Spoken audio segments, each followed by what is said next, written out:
if this is your dream, don't let the naysayers and the non-supportive voices detract from you putting on your blinders and realizing your dream. Because if you're asking for permission, you're not going to get it. You're not going to get it. Not from everyone. Not from everyone. That's right. For sure. Not from everyone. And if you're seeking permission in order to do this, you're going to be stuck for years seeking this elusive permission. This is Listening to Understand, where sensitive Jewish truth seekers gather in a safe place for candid conversations on challenging topics. When we listen to truly understand and not in order to respond, we can replace judgment with curiosity and open our hearts to every Jew, regardless of their personal choices. As Socrates said, the unexamined life is not worth living. I'm Matana. Let's get started. Today I have Ellie Levi. Thank you for joining me here. Thank you for having me. Ellie's mother and my uncle are cousins. I know it sounds far, but it's really close because we get together on some Yom Tovim, especially Hanukkah. I have a lot of Hakar Zatov to your mother, Alea Shalom. Let's dedicate this episode in her memory. Leilu Nishmat, Chana Gittel Bat David, and Vebrindel. I love that you put that in. She's smiling. She's looking up and smiling. We're going to be speaking about single moms in this episode, Ellie becoming a single mom, choosing to become a single mom. So I'm going to just specify that we're going to speak of, in this episode, we're speaking about your experience of egg freezing and then fertilizing the egg and your experience, which was a few years ago. And we're going to make it very clear that the medical field is changing so fast. So whatever your experience is doesn't mean that it actually might be even much better options out there. We're just sharing your experience as a history class right here and hopefully motivate others to do their research of where they are at this moment and what is good for them. And go to doctors, go to your rabbis, go to your mentors, go to your therapist. You probably will need a team when you go through this procedure and have a community, but Ellie is going to share her journey within this. And we won't be able to touch upon everything, but this is basically to give insight of what it feels like and maybe to inspire others to even look into the option. And if you're already thinking about it, maybe take the next step into it. But I want to bring up your mom because your mom got married and had two lovely daughters and she raised them alone so beautifully. She chose to be an amazing mother, but it wasn't her choice to be a single mom. And I think we have these preconceived notions like, oh, we're going to start our life and we're going to choose our trajectory. But really, your mom was a single mom and she did an amazing job raising you. I can't think of somebody that gave more love and acceptance and kindness and devotion to their daughters. She was a good role model. And although you were never married, you chose to become a mom and have the gift of motherhood. So let's destigmatize this term, single mom by choice, because I don't think the single mom is by choice. It's becoming a choice to become a mother while you're from and not married. Correct. The term in the secular world is single mom by choice. And it was coined, I think, in the 1970s by a psychologist named Jane Mathis. And her journey towards single motherhood was different. She got pregnant, an oops with someone, and chose to keep her child and become a mother. So her journey is completely, vastly different than really 99% or 99.99% from women who become single moms by choice. We're doing this through the aid of Fertility Clinic. And frankly, fascinatingly, along the way of my own journey, I met many non-Jewish women today who also went through fertility clinics, and they are not Jewish or they're Jewish, not religious. You didn't have to spend hundreds of thousands of dollars on these costly, risky procedures that are never guaranteed to work. But as an act of integrity, they felt like they didn't want to steal someone's child without telling him or have a baby by an accident. They do this because they're women of integrity and they wanted to be the clear and only parent to their child and not confuse the child and make the child feel like there's a dad out there that I don't know. Now, of course, we always risk the child wanting to explore that curiosity and having that curiosity because there is a in my case, there's, a donor. There's donor material, as my own psychologist counseled me to say. It's not a biological father. There's no father. Don't confuse your child by telling her that she has a father. There was a donation of material that was put into a petri dish. There was a science experiment. And in my case, thank God, boom, it worked. And that donation material was implanted inside of me. And I was lucky enough to become a mom. So there are many teachers, there are many ways to do this. We can touch very briefly on some of them if you want to, though I'm not a doctor. Let's keep that in mind. I don't speak fluently about all the medical procedures. I know what I did, but there are many ways to become a single mom. And that term, though, for better or for worse, has stuck. And you're very sensitive and observant in saying, it can be an offensive term even to the single moms by choice. I belong to many Facebook groups, SMC, SMBC, and this always comes up where someone is posting, like, why do we embrace this term? We're not single by choice, but we're mothers by choice. And we don't want to be single, most of us. And these are random groups, so not just religious women. And it's true that the single part was not the choice, it's the mother part that's the choice. And a very mindful choice that took an expensive, arduous, psychological, physical journey that was not easy. So I've met women who reject this term, SNBC. I've met women who have other terms. I met a woman who called herself a solo intentional mom. I like that. Yeah. Ellie, I like that. She's trying to create a new movement, the SIM movement. And actually in Israel, as I understand, there's a whole vocabulary of terms to describe single parents that will differentiate between divorcees or widows, widowers, and women who did what I did, who went through a fertility clinic journey to become a single mother.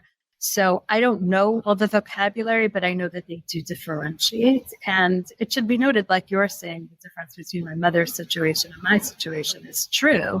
She was divorced and I'm never married, but we're both mothers. And frankly, what you're touching on also is a very important point for the audience to understand that it was not an easy journey or an easy choice for me at all. It was a heart-wrenching journey.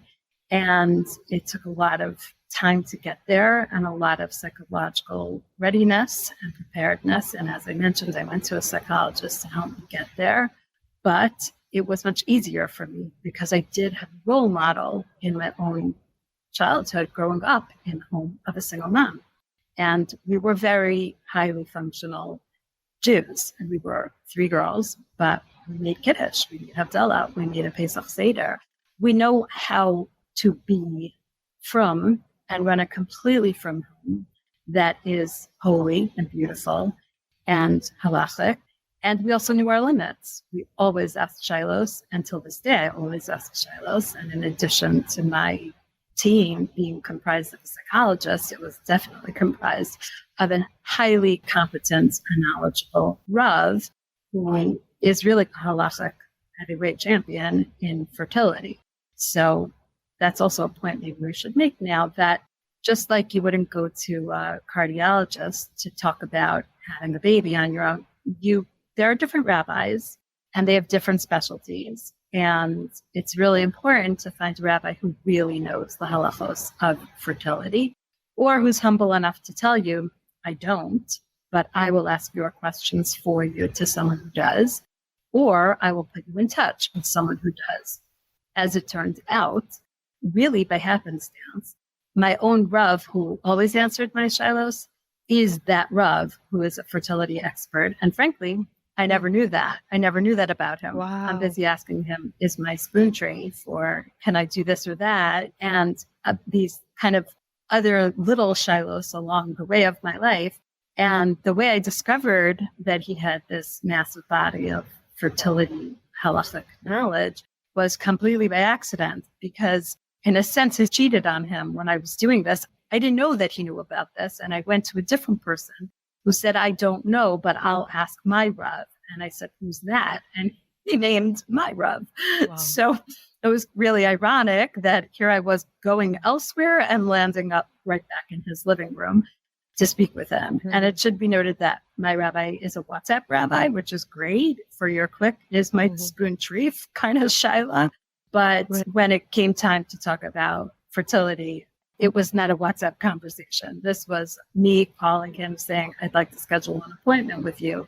And he understood that this was highly unusual because we have this WhatsApp relationship. Sometimes we have actual telephone conversations.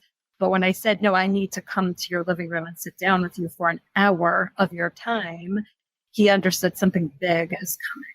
So that's just a little background.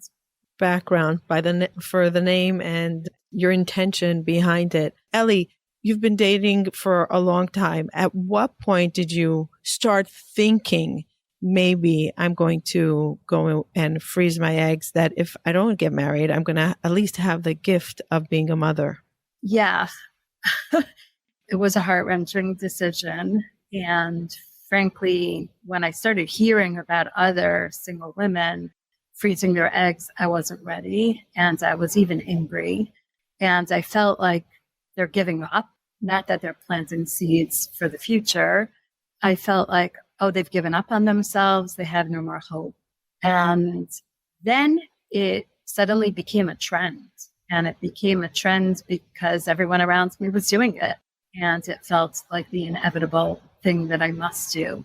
It was not easy to freeze my eggs. Psychologically, I was a mess. And then, of course, in the procedure, you're pumped up with all these hormonal drugs. So you're crazy hormonal because what they're trying to do with the drugs is simulate pregnancy. And they're growing these follicles inside of you. And it's a crazy game of how many do we have? How mature are they? Do they look good? Everything is tentative. You don't know. You don't know if you're going to fertilize enough. You don't know when you're fertilized, if they're going to be good quality. They actually grade the eggs like grade A, grade B. And I do want to emphasize that it was very difficult. And I was not seeing a psychologist at that time. And maybe in my case for egg freeze, that was better because if I overthought it, I may not have finished. I may not have gotten across the threshold. What I will say in the developing a team for yourself, I've never seen a life coach, and maybe I'm oversimplifying what a life coach is as opposed to a psychologist, but one person who was distinctly lacking, I believe, on my team was a life coach because a psychologist is more for digging deep and understanding past or envisioning future, but the life coach is for more here and now and gives you deadlines. A friend of mine wanted to write a book. She went to a life coach. The life coach beat her up. What do you mean you don't have chapter 2? We said that by August 7th, you were having chapter 2. You're paying me my fee today, and I'm just going to yell at you all session long because you don't have chapter 2. I feel like a life coach kind of keeps you deadline oriented. And in order to do egg freeze, and for sure, in order to make an embryo, to do embryo implantation, which is what I did ultimately many years after I froze my eggs, you have a checklist longer than your arm of myriad appointments, medical appointments that you have to do, that you have to go through. And it's crazy. You're dealing with insurance, you're dealing with doctors, you're dealing with going to one doctor who allegedly faxed the results to your fertility clinic. And then you call the fertility clinic and they say, we didn't get the results. Do it again. And then you call back the other office. It's a lot of that bureaucracy that gets in the way that really can help you feel or degrade you and make you feel bad. And it's not pleasant dealing with making all these appointments and waiting online for these appointments, sitting, at these appointments. It's not a pleasant procedure. And maybe had I had that other person who helped me put the blinders on and just go check, that would have helped me do this faster. So that's someone else for people to consider. So when did I decide to do it? For every woman, it's different. And you have to peel away also what's going on here. Singles live in a very sad space. There's another psychologist named Pauline Boss, who I believe in 1870 coined this term ambiguous loss. And she applied this term to families who are going through stress, like family stress, I think originally for, very tragically, parents of kidnapped children, where it's a horrible space and you live somewhere between grief at your loss, but this tiny bit of hope that you dare to allow rear its head that the child can come back to you. Thank God I've never known such a horror in my life, but I was very struck when I heard her interviewed many years ago. And I do feel like singles deal with ambiguous loss because we live in this liminal space between grief at what we don't have and hope at what we hope we will have. And the question then becomes, how do you function in that space? Are you allowed to laugh? Are you allowed to have joy? Or should everything always be miserable? Should you become completely embittered, or should you live life to the fullest while you're quote unquote waiting? Should you live a life of waiting? Or should you live a life of deadlines and thresholds and finitude? Even buying my house, I ultimately bought a house, and it wasn't the way I wanted to buy a house. I wanted to do it with my husband and for my family. But I was so late to the game because being single as an Orthodox woman is also a very infantilizing process. You're not really an adult. You're called a girl, a term that many singles are sensitive to. I'm not so sensitive. You can call me a girl because it keeps me young. But I know that a lot of women find that very infantilizing. And there is an attitude in Orthodox circles that you're not really an adult woman until you're married. And so the fact of the matter is, like, getting to all these stages of decision making. I'm going to buy a house. I'm going to buy a car. It was very hard. And first of all, it was very hard to do those things alone, let alone how much more so deciding to have a child. But what I found fascinating in my own psychological journey of first being angry that I would have to freeze my eggs, or that singles are freezing their eggs, was coming around to change my attitude 180 degrees to see this not as something to be angry about, but something to be grateful for. And to say, wow, like Hashem put out this technology, this medical science in the world. Why can't I take advantage of it? And at the time I froze my eggs, I never thought that I would become a single mother by choice, because I never thought I would have to be. I was convinced, I did my hishtadlus, I exerted my effort, and now Hashem is going to reward me, and I'm going to find a husband, and we're going to use these eggs together. Wow. It never occurred to me. So it took a lot of years. Actually, it took me 8 years from egg freeze to understanding I can continue to live with this ambiguous loss, and I can continue to live in a waiting space, or I can heal this very open wound of my heart. I can close that wound by becoming a mother. And I just want to emphasize that the tragedy is twofold. We're neither wives nor parents. And for some women, they would rather get married than become moms, and some would rather become moms than get married. And what does that mean? Some women at a certain point might marry someone that, frankly, is a compromise for them, and a big compromise. And they might put aside their other considerations. Obviously, no one's perfect. I'm not talking about checklists and silly things that 20-year-olds are obsessed with. I'm talking about men that will say, I'll marry you, but I'm not having kids with you. So that's a huge compromise. They're compromising the dream to become parents in order to be married just because they don't want to. But some women are like, no, I won't marry you. I'm not going to marry a man who doesn't understand my need, my desperate need to become a mother.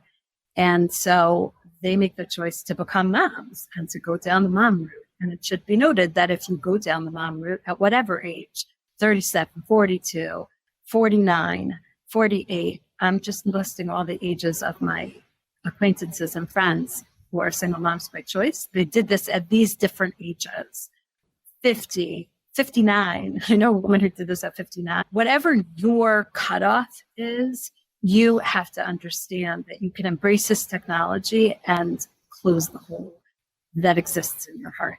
And I just want to reiterate, I love my daughter. She's 3.5. I am crazy about her. I would not exchange my situation. I would not rather go back to being single and childless for a minute. But obviously, this is all plan B or plan Q. I mean, we're so down the alphabet, right? It's not the family I ever dreamed of. So in a sense, the hole is closed in my heart, but it's still bleeding. Maybe it's not gushing blood anymore, and my life is so much better, but it's still bleeding, and I'm still sad, and I still cry that I didn't get what I wanted to get, even though, thank God, I got something so amazing because I had the courage and because I lined up the team to give me the courage to be able to create some sort of closure and some sort of finitude. Look, Matana, honestly, if there was a shidduch clinic where you could just plunk down $150,000 and get yourself a husband, like there is a fertility clinic where you can do that, many fertility clinics, I think a lot of women would be lining up in droves. But guess what, Matana? There are shadchanim that will charge you $150,000. There are parents of singles who've spent at least that much. There are men who've spent that much trying to get themselves married. There are women who've spent that much trying to get themselves married, and it's still not working. There isn't a science that we can embrace that helps you or guarantees you getting married. Like there is a science and a medical clinic that can help you become a mother. And I should also mention that there's no guarantee in a fertility clinic either. You could spend $250,000, trying to make a baby and it still won't work, which is tragic, but also real. Yeah. So what I'm understanding, first of all, beautifully said, and so much emotion came up for me listening to it, because there was beauty, there was grief, there's radical acceptance, there's gratitude, there's hope, all together. It's not either or, it's and. It's literally the human experience in one story, right? And I asked you, how did you make the decision? And what I'm understanding it is, it's not just a decision, it's a process. And the decision itself is a process. Correct. So you were talking about a life coach, but even with a life coach, you can have, okay, this is my goal. And when you're starting to walk into your goal, you realize, okay, I had that goal, but is it rational and is it feasible? And where am I in the pursuit of the goal? And does the goal need to be adjusted? And good coaches do that along the way. Okay, let's check in on the goal. Is it something that you still want? Because maybe in the pursuit of like freezing eggs, who knows what it's like to be pumped with these hormones that are hell. Yes, I want the end result. I want a baby. I don't want to give up on that. But am I giving up on my well-being along the way? Do I need to stretch my threshold because I don't have a partner to support me? I don't have another income. Like there's technical things that we might want the goal, but the pursuit of the goal might be all new and we might have to adjust along the way. And that's, I think, what you're explaining. I might have made the decision and the decision was a little bit changing along the way because I didn't know what I was stepping into. I knew what I wanted, but I had no idea what it would take. And I think this is what the gift you're giving in this episode is knowing it takes courage to step into this unknown.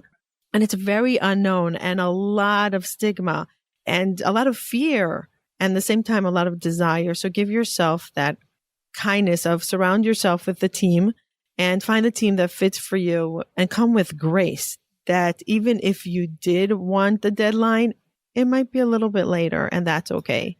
Okay, a lot of things I want to react to there.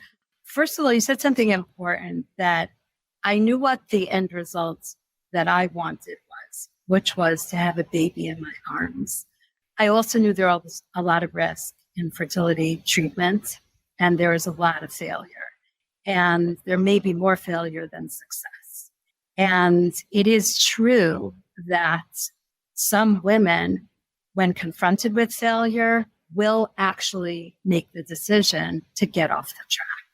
I had a friend who decided that if it wasn't going to be her own biological egg that worked, she would not become a parent. I did not make a similar decision.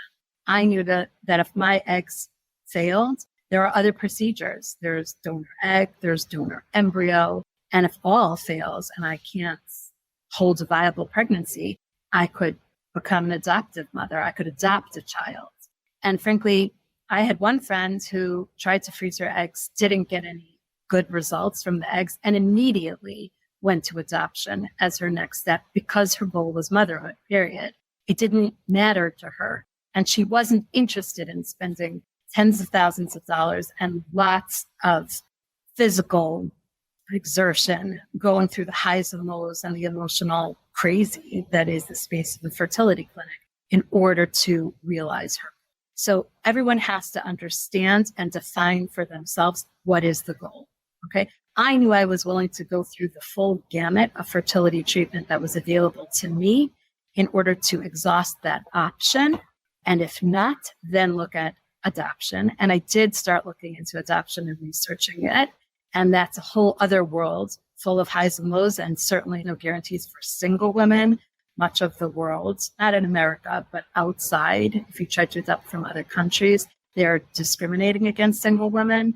They assume immediately that we're lesbian because we're single. And in certain religious countries, they're very discriminatory against lesbians. They're not adopting kids to lesbian women. And also, even in America, even with a non-white child, which is what is mostly available for adoption, there is failure. You could say, yes, I'll adopt this Black baby. And then last minute, the mom changes her mind and you don't get that baby. I know many people that this has happened to. And the fact of the matter is that when you're on this journey, you need to grit yourself. You need grit. You need to gird yourself for the emotional roller coaster that this is. You could, in your first procedure, in the simplest procedure, succeed. And it was like a slam dunk. Or you could literally spend hundreds of thousands of dollars and fail. And there are many dramatic stories of these kinds of failures. Something I want the single women who are considering egg freeze now to understand is that I had a friend who's 36 years old who froze her eggs, who quote unquote only got 6 eggs. And she was devastated. That wasn't a lot of eggs at all, but ultimately she made a baby out of one of those eggs. I had a friend who made 1 egg and that became a baby. And I had friends who made 24 eggs and all of them failed. So on the one hand, it's a numbers game. We become obsessed with the numbers while we're in the egg freeze race and then obsessed with the number of embryos. But you have to be ready for complete unpredictability. Who would have thought that someone at the height of her fertility would yield so many eggs and not a single one of them would work? So it's something really important to understand that you're taking chances. You're taking chances all along. And as a religious woman, you also have to give it up to God. There's Hashem in this. The woman who only had 1 egg, Hashem wanted that 1 egg to be a human being and to be her son. But the woman who had 24 eggs, who in the first egg freeze, it's not like she did it 3 times and got 24 as the sum total of 3 egg freeze cycles. No, she did it once and got 24, and her doctors were lauding her and celebrating her and saying, wow, you're fertile like a 27-year-old. They were praising her and discouraging her from doing this again. Who would have thought that she would have needed to freeze her eggs again when most women are getting a fraction of that? There are a lot of highs. There are a lot of lows. That's something I just want to say. Also, another thing I will say is that I'm not a terribly medical person. It wasn't interesting to me. It never is interesting to me. And frankly, I just don't get it. Smart as I am, I'm not really in it medically. What I did was I put my blinders on and I dissociated my physical body and what was happening to me physically and at the most humiliating moments of this procedure, lying on a table with my legs split open in stirrups, whatever those things are called, that are holding up your legs, with a male doctor. I tried to only surround myself by females, didn't work. Clinics are clinics, you get who you get. Like inserting probes into the most private parts of my body when it was the most humiliating. I kept those blinders on and I kept repeating to myself as a mantra, Ellie, you're going to hold a baby in your arms. You're going to hold a baby in your arms. And that's how I got through it. For some people, it's the pain of all the shots. They're just black and blue from thousands of needles that they have to go through. If you don't have that mantra repeating over and over like a track in your brain, you're not going to make it. You gotta have that grit and gotta have that singular focus. And then if you suffer failures, you've got to be ready to get back on the horse. And it should be noted, I did have a failure, a big one. And I had to go from plan B to plan C, from C to D. But the fact of the matter is that this was my goal, and I kept it very clear in my head. Now, let's also talk about something else. I did say I surrounded myself by a team, but my team was not complete. I didn't know what the tzibur, what the society from society would think. And I was taking a chance. I was very fearful. Would they accept this? Wouldn't they accept this? I didn't even know what all of my friends would think. And when I did get pregnant, and I told this to my friends, some of them were euphoric. Some of them were cautious. And one of my closest friends since childhood, was actually very cold. She was not happy for me at all. And our friendship almost ended as a result of that. And I confronted her on that. I said, why didn't you show me joy? Like, it was just so nasty after all that I've suffered. And she didn't really have a good excuse. I guess she just had to get used to the idea. But I do have to say that in my own family, my mother, wonderful as she wasn't my cheerleader. She understood my heartbreak. She understood why I would want to do this. But she wasn't saying, Mama, blah, blah, blah, or, yay, this is so exciting. We're going to have another. Which we always want to hear from our mother, right? Always, Even if we make the biggest mistakes, like be our cheerleader, say, we're here for you, even if you fall. Even when we realize that we might have made a mistake, even when you realize that it might have been a mistake, but I'm here for you. I'm going to do what your ratzon is. And when you see that it might have been not like you wanted to, I'm going to still be here for you. And I always think as a mother now, that's the attitude we should have. I'm sorry. I just thought it's such a big moment because sometimes we need the child to go through their desire. Well, my mother was always going to have my back. That was not my fear. It's that she didn't give me her permission. So she didn't give me her blessing. She didn't say, yes, let's do this. She wasn't a cheerleader. She was there to stroke my back if I failed, for sure. But it was only after the baby was born, or to be more honest, it was only after we started to tell people that I was pregnant and she started seeing happy reactions that she felt okay. My mother was a wonderful woman, but she was fearful of what will people say. And frankly, so am I. And I think on a lot of levels, everyone is. If we're intellectually honest with ourselves, if you live in a tzibur, we live in society. Like, if you really don't care what anybody has to say about you, you'll go live on a desert island. So there are no anybody's to care or not care about you.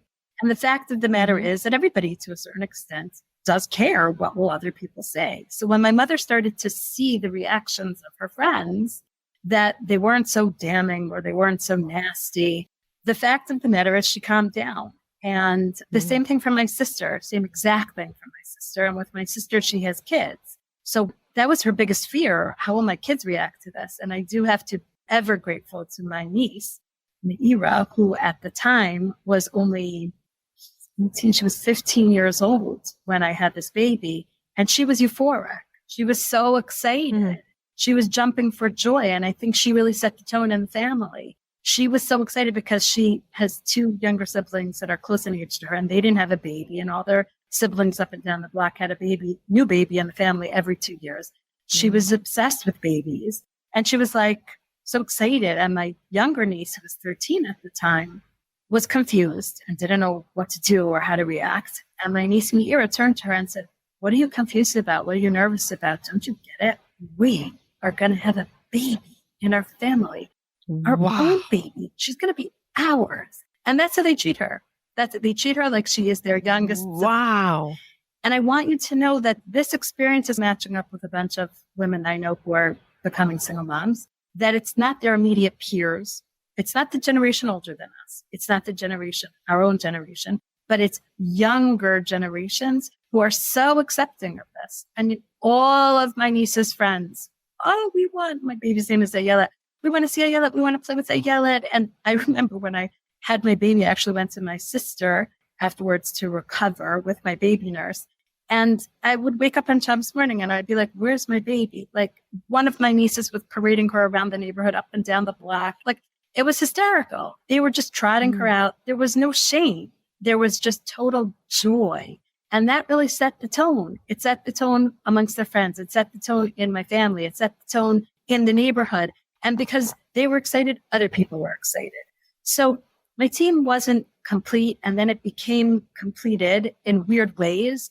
But a big message that I want to get out today to anyone considering this path is, if this is your dream, don't let the naysayers and the non-supportive voices detract from you putting on your blinders and realizing your dream. Because if you're asking for permission, you're not going to get it. You're not going to get it. Not from everyone. Not from everyone. That's right. For sure. Not from everyone. And if you're seeking permission in order to do this, you're going to be stuck for years seeking this elusive permission. In one case, I know a woman who literally waited for both of her parents to die because she couldn't deal with their disapproval. Wow. And they both died. And within a couple of years after that, she had her baby. I don't think that you should wait. And then another very important thing that I want to say right now is, I spoke about my Rav. He's a lovely man. But any Orthodox woman who lives a life halacha, as I do, who is going to go rabbi shopping in order not to find the fertility expert, but in order to find heter to do this, you're on a wild goose chase. There is no rabbi worth his salt with Orthodox Yicha who's going to say, you are allowed to do this. There is no rabbi worth his salt who's going to say, Mama la babala, gegazon to hate, go ahead. No rabbi is going to say that because it's not true. It is not mutter, but it's not asr. And then it's... You mean it's not a milachatchila? No, it's absolutely not milachatchila. But no woman who becomes a single mom by choice should either think that she's doing something milachatchila. Taking a break for a few seconds to give you a quick announcement. If you haven't joined our Listening to Understand WhatsApp community, please do so now. There's a link in the show notes. We're going to be sharing more exciting stuff only for the members of the Listening to Understand WhatsApp community. See you there. Part of my heart is sad right now, like very sad right now. Like, I'm not a melachatchila kind of girl. I'm sorry. I'm not as good as you, Ellie. I'm a very okay, there's so many options that didn't come in. And also I'm going to say it, but when they wrote the Talmud, I don't think they knew what the world is going to turn into. So I have a hard time with basing my halacha based on history because they don't really know how life evolves. Yes, once they had 6 women for a man. That doesn't happen nowadays. And what about the woman? The woman was not what it is today, what we are today.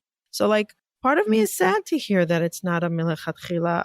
I don't know. Ellie, what do you say? It's definitely not milachatchila.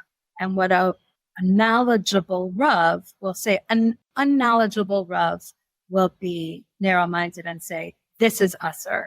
He's wrong.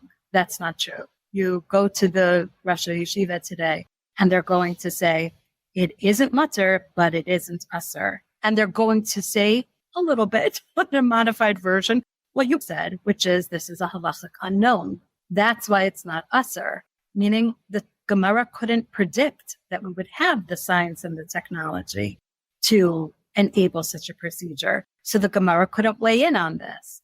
But as Orthodox Jews, we believe in a halachic process, and we believe in modern halacha being derived based on principles and precedents. There are principles and precedents that are operating. A lot of people are going to try to quote Rav Moshe Feinstein because he was the first person in this space, or the first major halachic authority in the space of IVF. But the fact of the matter is that even Rav Moshe's knowledge was limited based on the science that was available to him in his day. The science has shifted, the science has moved, and the fact of the matter is that everything that he said is not still relevant. It is definitely basis of most of halachic psak in the fertility world for couples, obviously, but it's interesting the way his knowledge and his piskei halacha are being applied to a modern day situation. It's such a good point you're saying now, and we shouldn't take it lightly. There isn't just one way to practice Yiddishkeit. There's, Sephardic halacha, Ashkenazic halacha, different minhagim. So, no, that is not Judaism that I practice or that I can tolerate. Real Talmud study, real Gemara study, real halacha study is all about nuance. And Chazal were always also trusting you. Like, what was your intention? Did you intend to put the books on top of the peaches in order to get peach juice on Shabbos? In which case, the peach juice is usher to you because you squeezed peaches on Shabbos for juice, which is forbidden. But if it was an unintentional result, it's mutter to you because it was unintentional. So even in that tiny space of, can I drink peach juice on Shabbos? There's nuance and there's trust in human autonomy to know our own intentions. How much more so in much more significant and consequential issues where there is nuance and there are thousands of shades of gray where there's no black and white. And frankly, I have friends who went to different rabbanim, and different rabbanim can also have thousands of shades of a bedside manner. We talk about that expression with doctors, and some of them are just socially awkward and just tell you the medical sock, so to speak, diagnosis very bluntly, and some of them are more gentle. It's the same with rabbis too. There are more gentle rabbis. One of my friends went to a Rosh Hashiva to tell him that she wanted to do this, and he said, I don't recommend that you do this. However, what do I know? I have 8 of my own children. I can't feel your pain. It's so beautiful. I can't know your pain. And let's hark back to a little Tanakh here. Not the first childless woman, but a childless woman who really rears her head in our consciousness is Rachel Imenu. Rachel Imenu and Yaakov Avinu have a fight because she is in pain and he is insensitive to this pain. And she says, Hava li banim ve'im ayin nisa anochi. Bring me children, and if you don't, I am like a dead woman. And what is his response? He's so insensitive, and he is criticized by this, by the Mefarshim. He says, am I God? He's not getting it. He's not getting her pain. And I just want to linger on that expression for a moment. I made a baby and I wanted to become a mother because I feel like Rachel Imenu, the Impayan Nisa Anochi. I felt like I was not a complete human being. I felt like there was a part of me that was just dead if I didn't have children. That's what's driving us into the fertility clinics, into these drastic places and drastic methodologies of becoming moms. I don't think that's selfish. I think that's selfless. I think that is the ultimate act of chesed and giving. And I've been careful not to mention anyone by name until now, but I will say that Rabbi Pesach Krohn was the Moel at one of my friends' brisson, a friend who is a single mom. And his speech at her bris was that what she has done is the ultimate act of selflessness because it's pure chesed. She didn't have to do this. And for a single woman to give up her body, her space, her money, her time, her life that she lives 110% for herself to become a mother, that is the ultimate act of giving. And when I had the baby, the single women's reactions were very all over the place. On the one hand, was a very small group of those who were absolutely ecstatic for me. And I think that group was really comprised of those who felt like me, that they really wanted to do this so desperately. And either then followed in my footsteps or couldn't for whatever reason, but wanted to. And interestingly, this is a side point, but some of the single women's reaction was vicious. And I think some of the singles were amongst the most judgmental. And why? Why can we climb into their brains? I personally think it's jealousy. But what they said. You think? Why? What their mother? No, single women, single childless. Oh, I thought, okay. I hear what you're saying. So they didn't have the courage yet to do it, and it's a fear. I think it is like fear. What you were Like you were saying that you had the first reaction when women were freezing their eggs, you were like angry. Like, why are you giving up your hope? Look, my crowd is definitely at a point where, I'm not in a 30s crowd, so to speak, where there is hope for marriage and children. I'm at an age and stage in life where there's still hope for marriage. That's something to keep in mind. You can't have a baby at any age, but you can get married at any age. You could be 80 and get married. So when I had the kid, it wasn't that I gave up hope on getting married. It's just that I gave up hope on having children naturally. And the fact of the matter is that I met singles who were very happy for me. And I said, so why don't you do it? And one single woman actually had the courage to be honest with me and to say and to admit, because I'm too selfish, because I don't want to interrupt my gym schedule, because I don't want to give up going out to the Broadway show I go out to every Wednesday night. She admitted that. So when other single women say that what I've done is selfish, I don't agree at all. I think I don't live a selfish life. I've just given it all up in order to be a mom.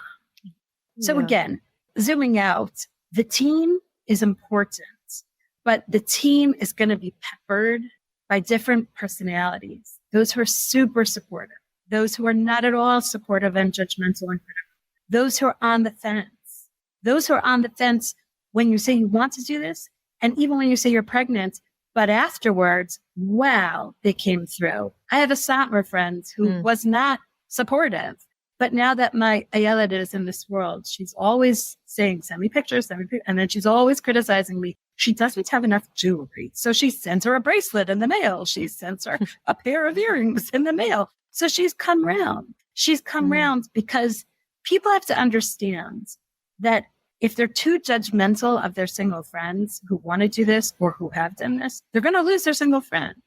So the calculation right now is you either have Ellie plus Ayelet in your life or you don't get to have Ellie in your life. And I think that a lot of my friends made that calculation. I have a very Haredi Syrian Jewish family that I'm friends with. And they made that calculation. You think they approve of what I did? No, they think I'm crazy.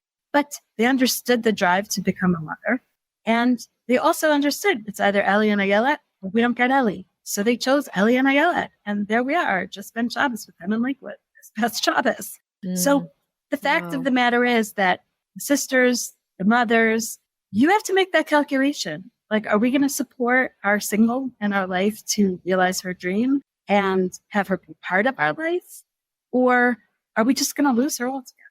What a great point, Ellie. You explained that so beautifully. And I think it's so individual. And for the people that are really afraid of the naysayers and their ears wide open to hearing them, what would you say to those people that want to go to start the process, but they're so frozen in fear from the loud voices that they're hearing about, nay, no, don't do it. You're selfish. It's not allowed. Halacha. It's weird.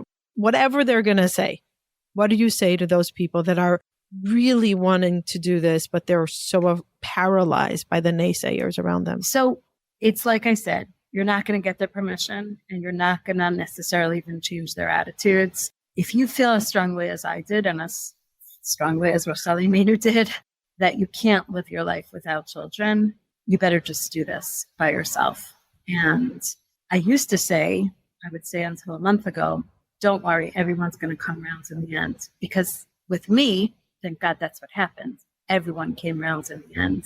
Unfortunately, over the past month, I've actually dealt with a friend who did become a single mom and told me that when she told her family that she was pregnant, no one was supportive, except for a nephew of hers, a 20-year-old nephew. Like I said, it's the generation beneath us who are more open to this. And she actually had the baby and no one was supportive. No one was calling, no one was texting, no one was visiting her and her baby in the NICU. Like, no. And she asked me to get involved and to appeal to the family. It's a kid. It's very sad. And I was stunned. I just couldn't believe it. I don't understand. They had a new nephew. Like their kids have a new first cousin. I don't understand this. You're going to name him for your deceased father. Like, aren't they excited? Like, aren't they excited that finally your dream has come true?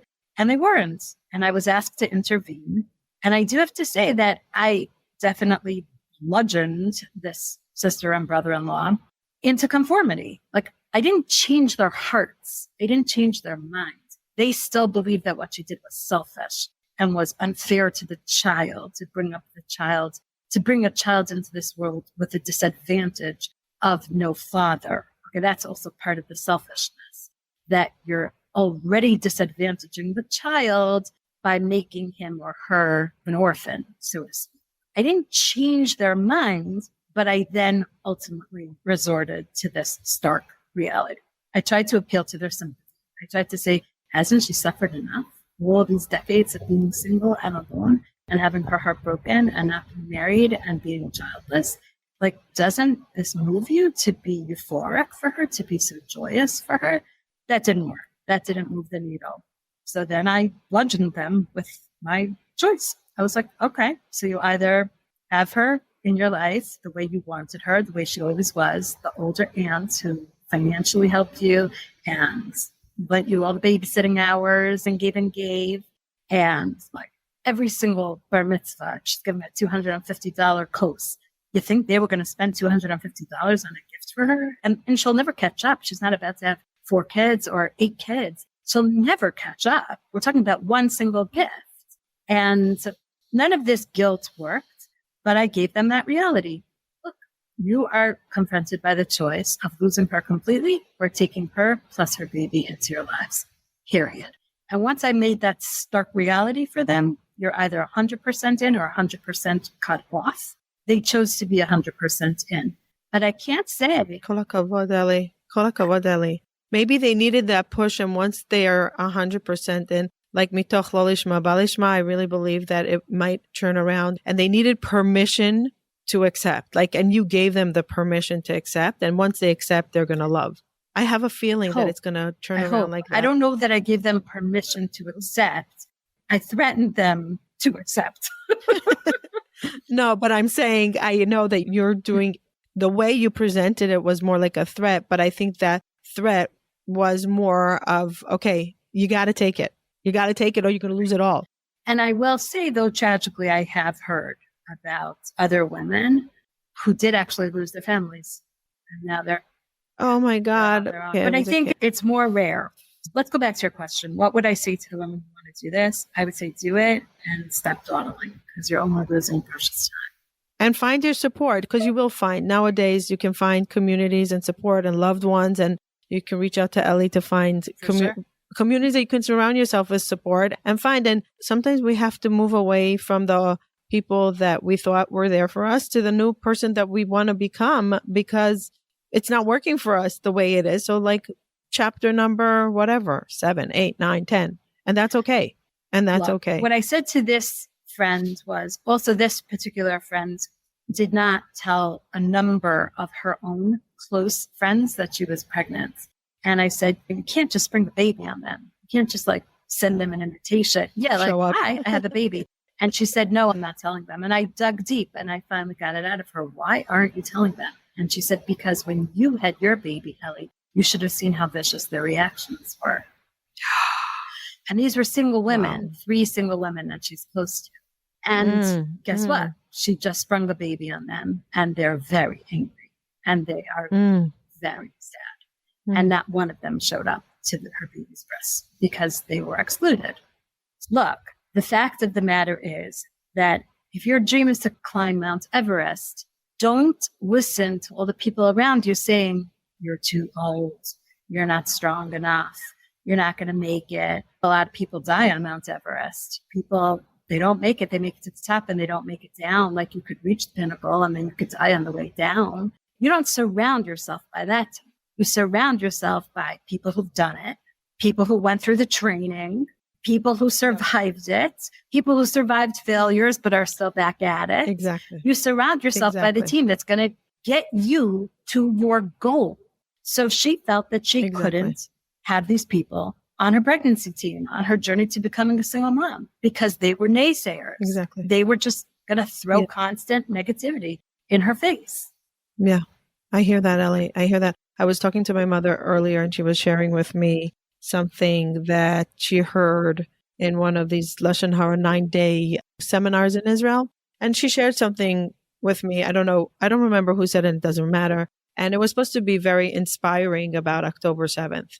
And I said, Ima, for me personally, that's not inspiring. I don't know. I don't like that vibe. And it was basically saying that as tragic as October 7th was, we could still see a lot of the miracles that happened in October 7th.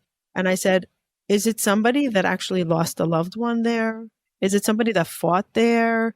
Is it somebody that is still having the mummification? I said, I don't know if we have permission. I said, it's too raw. We're still in it. It's not like a Holocaust survivor so many years later coming back and saying, okay, I can tell you the miracles that happened to me in the Holocaust. Like, I don't know if it's our place if we're not part of the experience of the grief of the tragedy that happened October 7th, I don't think it's our place to see anything positive that happened at that moment. We have enough in our own personal life that we can bring. And I think my point is, like, if we didn't go through it, who are we to say anything? That's what. Stay in our lane. And that's what the Rosh Hashiva said to my friends. Like, I cannot understand your grief because I have 8 kids. And I want to dig a little deeper into what I think you're bringing out with the October 7th story. It's very patronizing to be that kind of gamzu of a Jew on someone else's behalf. Don't you dare tell me. But there's also good that came out of your being single. Oh, Ellie Levi, you've seen the world. You've traveled to 40 countries around the world. Wasn't it great? You couldn't have done that if you were married. Don't throw that in my face. Don't tell me. I would have exchanged it all in a flash in order to have had the life that I dreamed of. Don't make the cheshbon on someone else's cheshbon. And respect what they want and what they don't have. And allow them the space of saying that they're grieving over what they don't have. Those kinds of friends who say, but you have such a good life. It's so patronizing and it's so invalidating. Those are not your cheerleaders. That's not your team. That's not your team. Right. 100%. And I think although the Rebbitzin or whoever, I don't remember who it was that was giving that, let's find Hashem in this disaster. I'm like, let's not look at disasters to find Hashem. Let's find Hashem in other things that happened to us, not in something that happened to somebody else. Correct. Am I saying that? Am I saying that?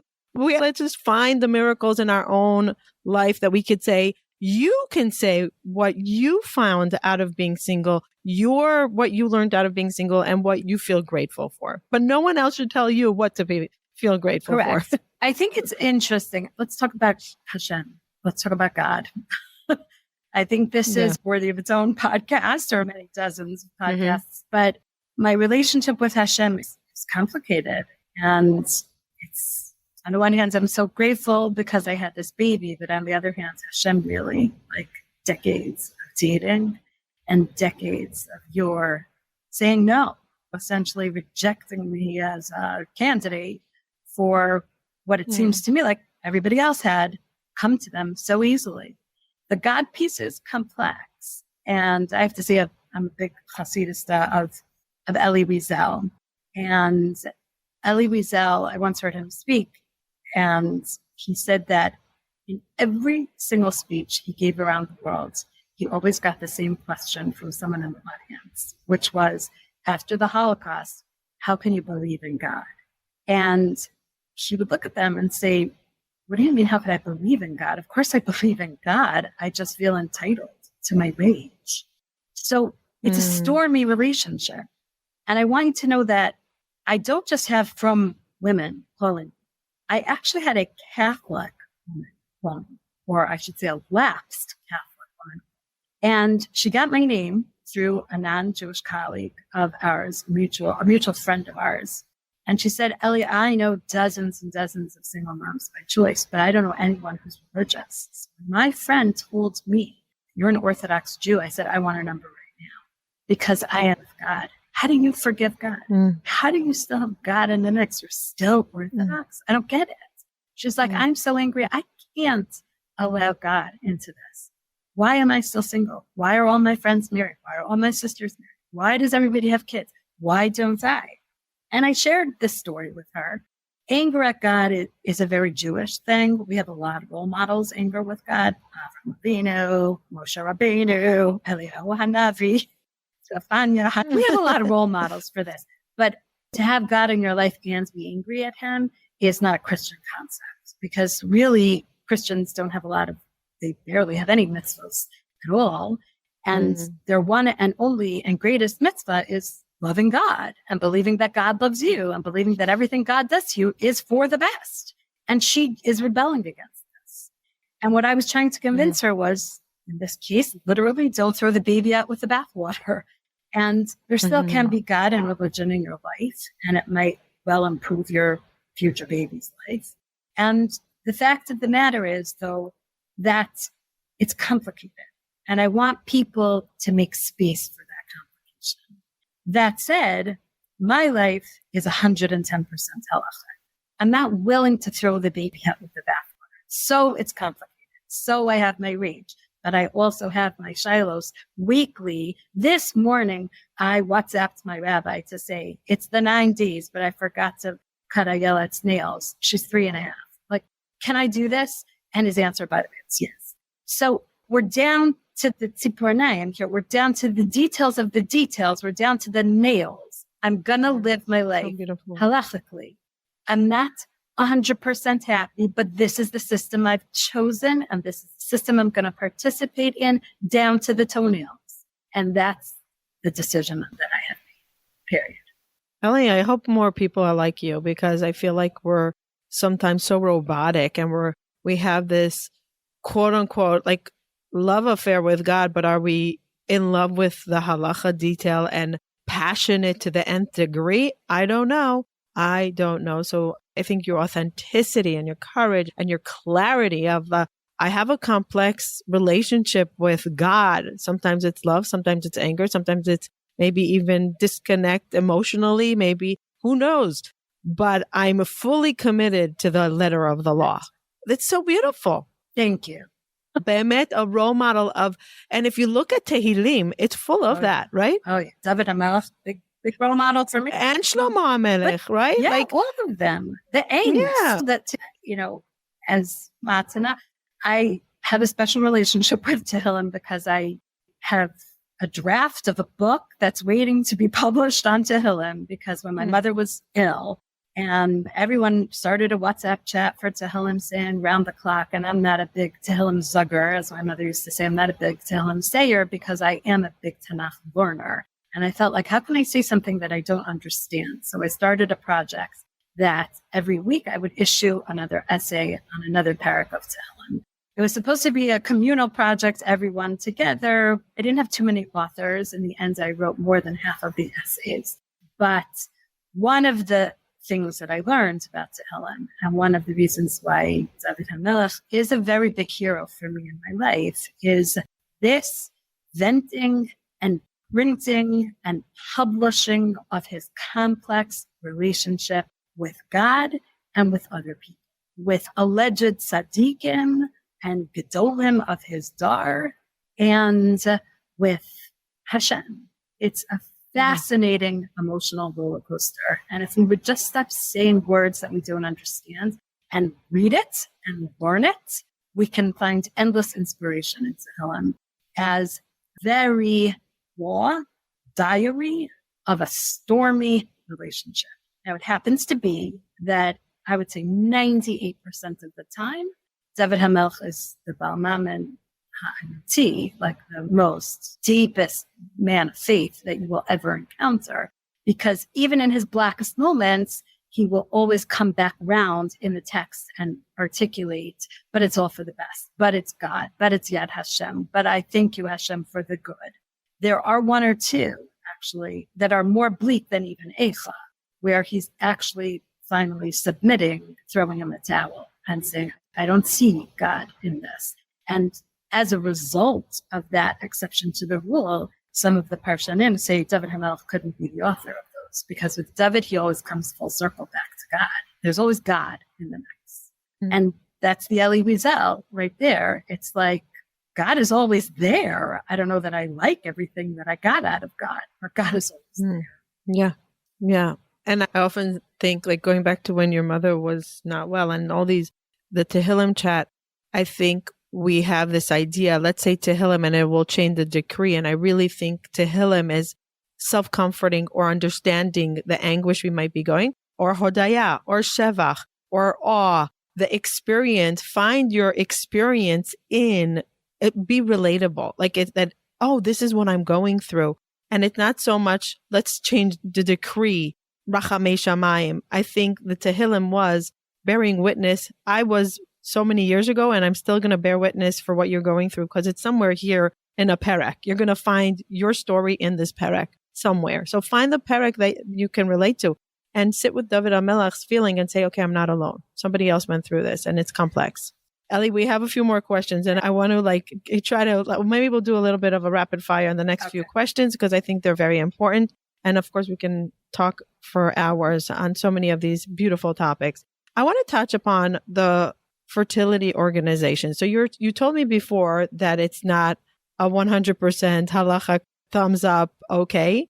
It's not a no and it's not a yes. It's a let's find the way through. Tell me a little bit about organizations. Do they support single moms in the fertility? I know that they support couples that are going through infertility. I know that my own personal experience, I was going through early ovarian failure. Some were more supportive as somebody that had already 3 children and some were less. So what's your experience and what would you want to say about that? So there are 3 major organizations that I know that help with fertility issues.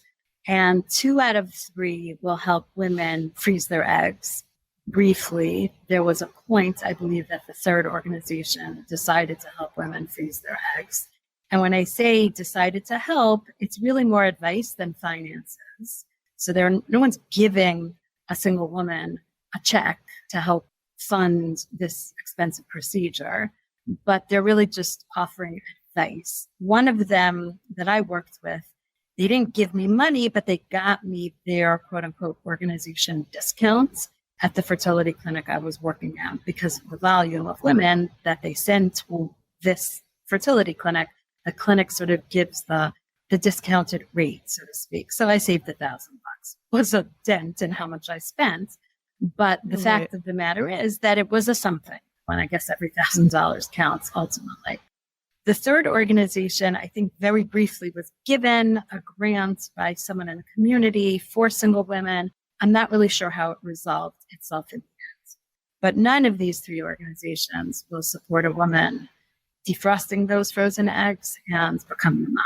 There is no organization in America, and I'm not sure there is any organization in Israel either that will support women choosing to go all the way as I did. And how does that make you feel? Look, I get it. It's not their mission statement. Their mission statement is not to create single mothers. Their mission statement is to create Jewish children. So obviously I'm in that space, but I'm outside of the dictionary definition of their space because Jewish children, according to them, come through families. I didn't like it when they hung up the phone on me when I called and I said, hi, I have some shilos about the procedure I'm about to launch. Is there a Rav with whom I can speak? They wouldn't even let me speak to a Rav. These are rabbis that have specialty in fertility. They wouldn't even let me get to the point of speaking to a Rav. They want to take the foot. Sorry, we don't work with women like you. So was it rude? Yes. Was it hostile? Yes. Do I remain judgmental?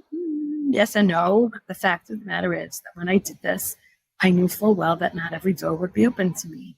And I have to accept that. Do I think that's going to change? I actually do. I think it's going to change. And I think that within 10 years, with enough women doing this, there's going to be more receptivity to this. Or a new nonprofit that is designated for this experience, because it's a very different experience than a couple going through it. And going back to egg freeze for a moment, it's important for the single women sitting in a fertility clinic to reframe the situation. Instead of seeing themselves as the miskena sitting in the waiting room with all these couples who have the support of their spouse, of their husbands, I want the single girls to say, well, Baruch Hashem, I'm not infertile. I'm just out of luck.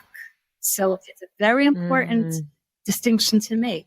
You are not necessarily infertile. You're just out of luck. You don't have your husband yet. But the couple sitting there, they are definitely infertile, one of the two of them. And let's talk about male factor infertility here. 40% of the clinic's audience, clientele, is male infertility. So all those older single guys sitting out there rejecting the women who are turning 27, 30, 34, 38. I'm not dating you because you're not going to have my babies. Guess what? You might not be having babies either. So the men should get over themselves. I don't know what they can do. A little bit. Yeah. Yeah. I don't know what they can do to find out of their own fertility chances. But the fact of the matter is that 40% of the couples and fertility treatment are due to male factor infertility. Yeah. So you mentioned not married yet. So that means that you do want to get married. Bezrat Hashem, you're still looking to get married. How does this affect your trajectory of looking for a husband that will fit your family? And do you think becoming a single mom, not married, is going to affect the shidduch crisis? Are we taking things into our own hands a little bit and create a life for ourselves? Actually, those are three separate questions. Quick, rapid fire answer. Do I want to get married? Yes. Rapid fire answer. How will it affect my ability to get married? I don't know. I was never a woman with loads and loads of dates to begin with. I guess I fell through the hashkafic cracks and I never fit into any particular community. I was educated in one community, but I was never really of that ilk. But I will say that in some respects, it's actually improved my goal, which is that I wanted to marry a man who would have children with me. But now that pressure is off because I'm in an age category where the guys already have their own kids. It's not likely they're going to want to still make kids at this age in their life. In a sense, I've opened up the pool because the fact of the matter is that I'm not dragging a man at this stage and at this advanced stage in his life into a fertility clinic because it's humiliating for the guy too. It's an arduous physical process for him too. So the fact of the matter is that's done with unless he wants more kids, which is like, hey, I don't know if I can do this, but okay, let's try. So the fact of the matter is that like dating guys who were divorced or widowed before and having the expectation of them being willing to go through fertility treatment with me was a huge burden. And now that burden is off the table. It also should be noted for the men listening that my kid will be wholly and completely theirs as opposed to me becoming the stepmom to their kids who already have a mother, who already had a mother whom they loved. There's no competition. My husband will be the clear and only Abba to my daughter, as opposed to me, who will be in a constant competitive space with an other mother. Their task will be far easier parenting my child than me parenting or step-parenting or parenting their child. I think this should improve my chances. Now let's talk about the shidduch crisis, right? When I had the baby because I wanted a kid and I wanted the experience of being a mother and wanted to give my love. One of my friends actually framed this as the solution to the shidduch crisis. She was like, this is going to kick these guys in the pants. They're going to realize, wait a minute, I'm losing my relevance. I don't have all the power. These girls are just going to bypass me and say, forget you. I can proceed with my life without you. So these older single men will lose their relevance and in a big respect. So maybe it will empower the women. Is it scaring these guys? I don't know. I don't know if it's scaring them. I don't know if it's shifting their perspective, but it should. And yes, I've created a life for myself. So the fact of the matter is that now it may be harder for these guys because look, I have the job. I have the house. I have the car. I have the kid. You better bring a lot to the table, man. You better bring a lot to the table because I have it good. So yes, it ups the ante. So I'll re-answer that question. It makes it easier, it takes the burden off, but it makes it harder because they have to be relevant. You have to be value added, frankly. I think it's harder to find them. It was always hard to find them. It was hard for me when I was in my 20s. But now it needs to be value added. I don't need your money, and I, God knows, don't need your bratty kids. Like, they better be nice kids. Like, it's still complicated. It's a shidduch crisis, you think, because of the men? That's a different podcast. I think there's a shidduch crisis also in different age categories, but I think a lot of it is on men. What's the quality of the men? It's the maturity of the men. Why are the 20-something-year-old girls so much more mature than the 20-something-year-old boys? Why the Hasidic community has it right. They always marry the boys off to older women who have more experience because they recognize. Yes. Is that true? That is, that's like, it's not a universal, but yeah, it's a normal thing that a 19-year-old Hasidic boy is marrying a 22-year-old, 24-year-old girl. Yeah, absolutely. Really? Absolutely. They have acknowledged that the boys are just never going to catch up in terms of maturity. And in the Litvish, Yeshivish, Black Hat world, it's the opposite. Like, the guys, like, they're 24, they won't look at a 24-year-old, let alone a 27-year-old. Like, it's ridiculous. So they're only looking at younger. So look, there are a lot of problems. And as I said, this is worthy of another podcast. But the fact of the matter is that I'm not here to solve that problem. I couldn't solve it for myself, but I do wish that we were creating more mature boys who become more mature men. I really wish that that was a value in our society. I can't agree more. And I think also the mindset of why you getting married, like, let's prepare our children to the why and what it's like. And I think that it's like, oh, the next stage, we just have to do the next thing. Okay. We went to yeshiva in Israel. We figured out what we want to be in life. And now let's get married. And then the next one is let's have children. But did you think through the process? Are you that person that can take on such a huge responsibility and be the growth-oriented person through this process? And I don't think there's enough thinking about that. It's like, oh, yeah, cool. Who's going to be the person that I'm going to bring into my life to have a lovely life with? To the contrary, I think there's anti-thought. Campaign. Look, there is the risk of overthinking things, clearly, but then there's the risk of underthinking things. And I think that the trend is just to do this because it's what's next on your list, and to push kids without really having a true grasp of the enormity of the responsibility that they are about to take on. And the unknown, the extreme unknown. I was just talking to my kids on Shabbos and like, Mommy, why were you so against, whenever we asked you how many kids you want to have, and like, why were you so against saying it? I said, because how the heck am I supposed to know what one child will bring? How am I supposed to say I want whatever? And I said to them, if somebody comes to a date and asks you that, you need to take precaution that there's zero awareness. So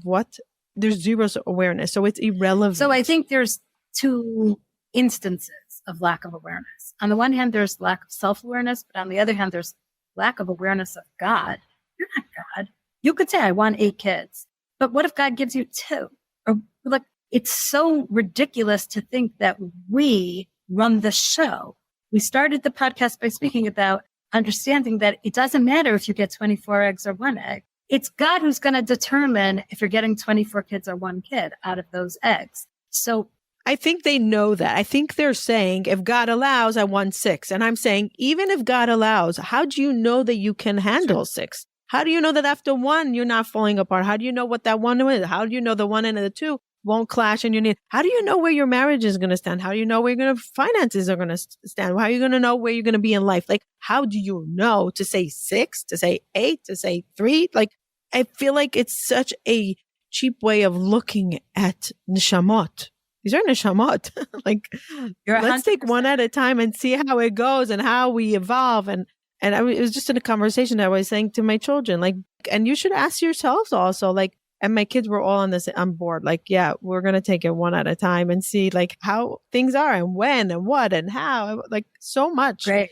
It's totally true. And you're 100% right.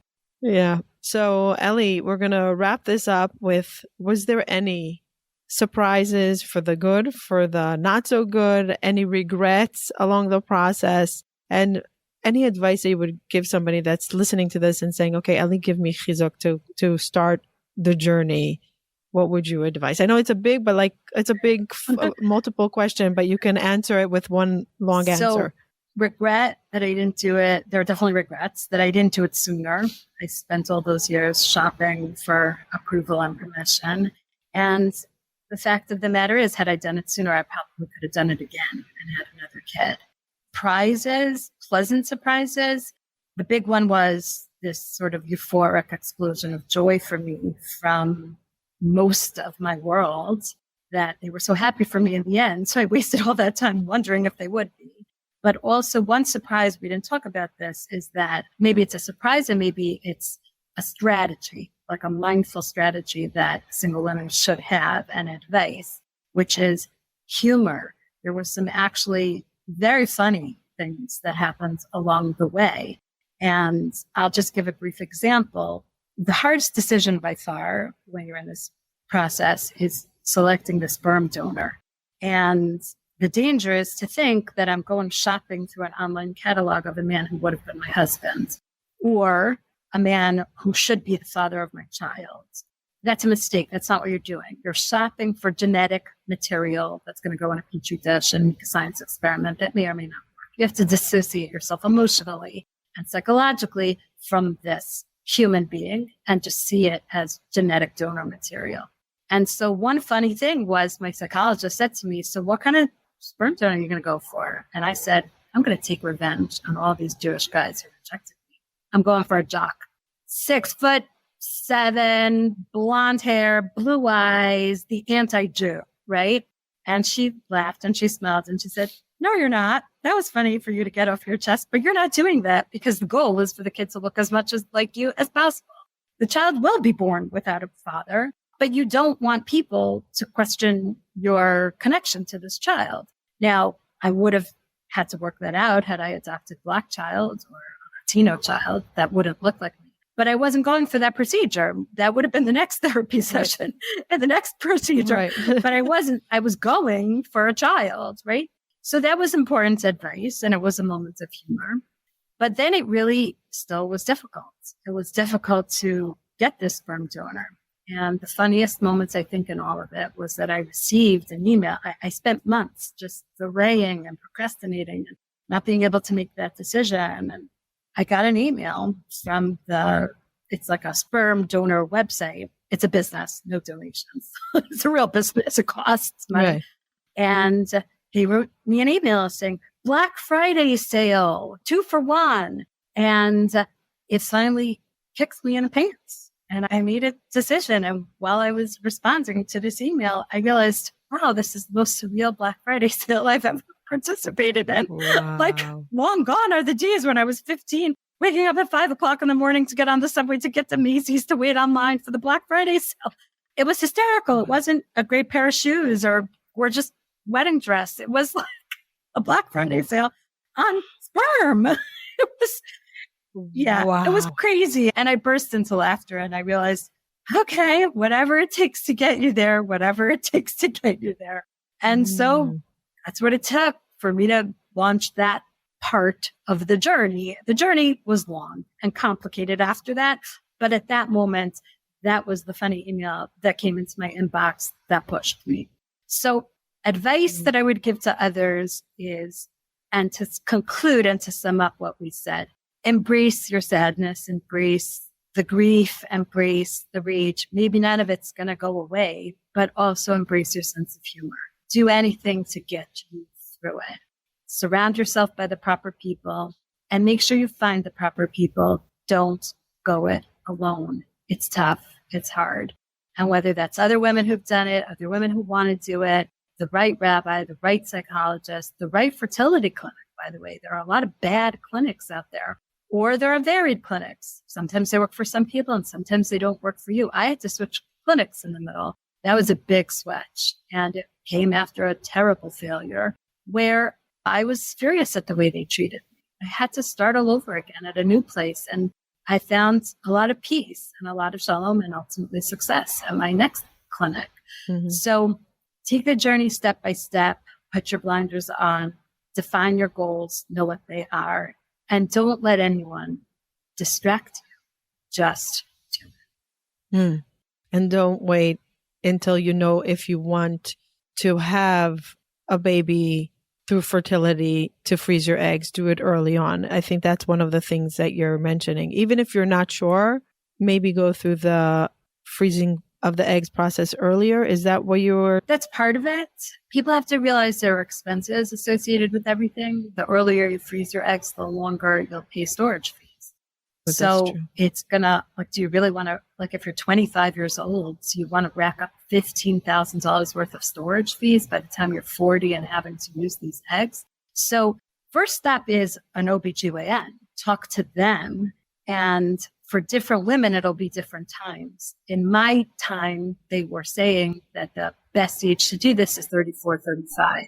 It could be based on someone else's number. Get yourself tested. Know what your number is. In a different woman's case, it might be when she's 27, which, by the way, as I understood at the time, was the peak of female fertility, age 27. So the fact of the matter is that you need to make that decision for yourself and be cognizant of all the variables that are involved. Yeah. And I'm going to say my personal experience that I had early ovarian failure and I had multiple miscarriages before they diagnosed me with the fact that I was 30, I think 33 or 35 at the time, that my eggs were 60-year-olds. And my doctor said, if you do become pregnant, probably be a miscarriage or deformed child. So it wasn't very optimistic. And I had 6 miscarriages at such a young age. And how would I have known if I didn't go through these miscarriages and me saying, like, enough is enough. What's going on with me? Is my body broken? I just had 3 amazing children whenever I was ready for them. And now is my body broken? And these things come up. So, like, we don't even know our bodies Correct. well. Awareness of our bodies is key. If you feel that you are an older single already and you're already getting nervous by 24, 25, go see a doctor. Go get yourself tested. They'll see your numbers and they'll start advising you. They may say, Nat, you have another 10 years before you have to do this. Or they may say, oh, we do have a problem. And you're right. How would you have known if you wouldn't test yourself? So I think the medical community has to guide people on when to do egg freeze. That's not my expertise. Yeah, right. Ellie, thank you for your courage, for being that role model for others, for really choosing to give. And you're such a giver. And Ayelet is so blessed to have you as a mom. And I do have courage that, I hope I should say, that soon the world will see more Ellies and more blessings like Ayelet's. And we'll invite it more, and there won't be the stigma and the fear. And maybe there'll even be a nonprofit guiding women that they shouldn't do it alone, because it could be so hard as it is with the stigma. So let's be their cheerleaders.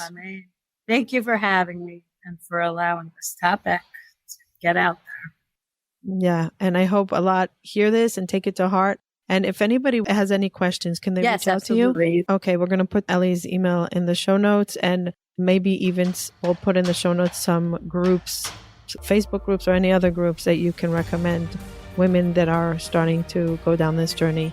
Thank you for your time, Ellie. Thank you for listening to Understand. We hope you enjoyed today's episode. Please hit that follow button on your favorite podcast app. This way you don't miss an episode and you help us grow. You are part of our growth. We appreciate your support and we hope you choose to listen to us on our next episode. We'd love to hear from our audience. If there's anything you would like us to research, to talk about, please contact us on our website, listeningtounderstand.com. And if there's any insight that you got from this and you want to share with others and you are happy for us to read it out loud on our show, send us your insights. Send us your thoughts. We want to listen to understand. Bye till next time.